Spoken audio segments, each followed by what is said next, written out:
Hi, and welcome to Windows Live Movie Maker. You can think of this as a get-to-know-you tutorial to understand the different features of Windows Live Movie Maker. Real quick, let's start with the storyboard. Over here it says, drag videos and photos here, or click to browse for them. So the moment I click, it's going to open up a Windows Explorer tab, allowing me to search for my photos and video. I click on some of those and open it up, and immediately I'll be able to see all the video content and photo content that I just entered. Over here is the preview window. As I move through my movie, using the preview bar to see this, I'm able to actually see the different content as the photo and videos progress.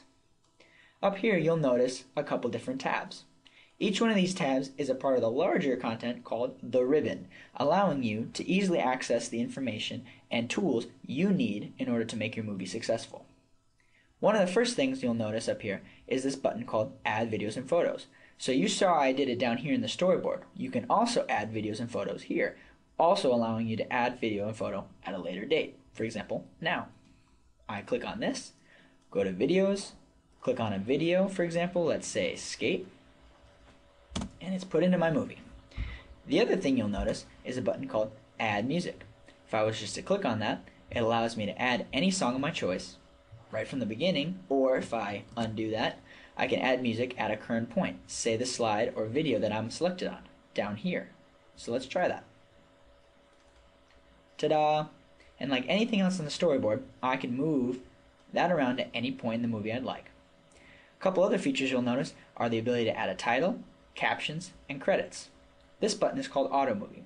I've already added a song, but let's just remove it for this example. Delete. If I click on the Auto Movie button, it's going to ask if I'd like to add music. Of course I would. I add that same song, and automatically Auto Movie will add titles, effects, captions, opening credits, and ending credits, as well as fit my content to my music. Wonderful. Not only that, but I can also play with the audio mix, so I can listen more to the actual editing on the content, or I can listen more to the music I just added. If I was to go to animations, there's a great new feature called Live Preview, allowing me to hover over any of these transitions to see what it looks like in real time. I can also do that for visual effects. Under the View tab, we have a couple different options. If you'll notice the storyboard here, I can change the thumbnail size from extra small to medium to extra large icons. Personally, I prefer the small icons. It allows me to see a lot of the storyboard while still seeing a lot of the preview pane. I can also choose my aspect ratio from standard 4:3 to widescreen 16:9, depending on the output I'd like to have. Under Video Tools, there's a couple different options here as well. If I click on a video, say for example I'd like to edit that, I can click on the Trim tool and use the live preview bars to find the spot in the trim or the movie that I'd like to edit to. Once I find the spot I'm happy with, I click on Save Trim. And for example, if I was unhappy with the edit I just made, I can go back into the Trim tool, not lose the original trim I just had, make as many edits as I want, and click Save Trim again. Wonderful.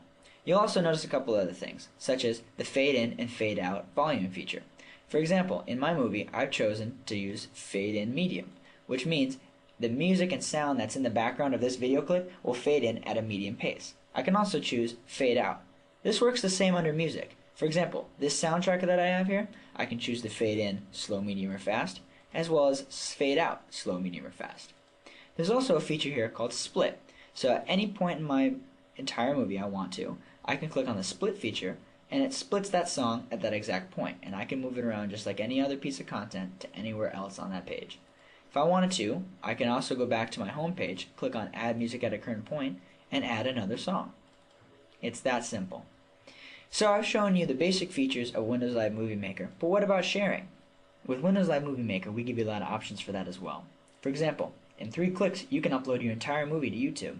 Or, with extensible plugins such as the Live Upload, you can share your video to Facebook. We're also the only free application that's a video editing software that allows you to save your movie in high-definition 1080p. Let's take a look at the Save Movie feature.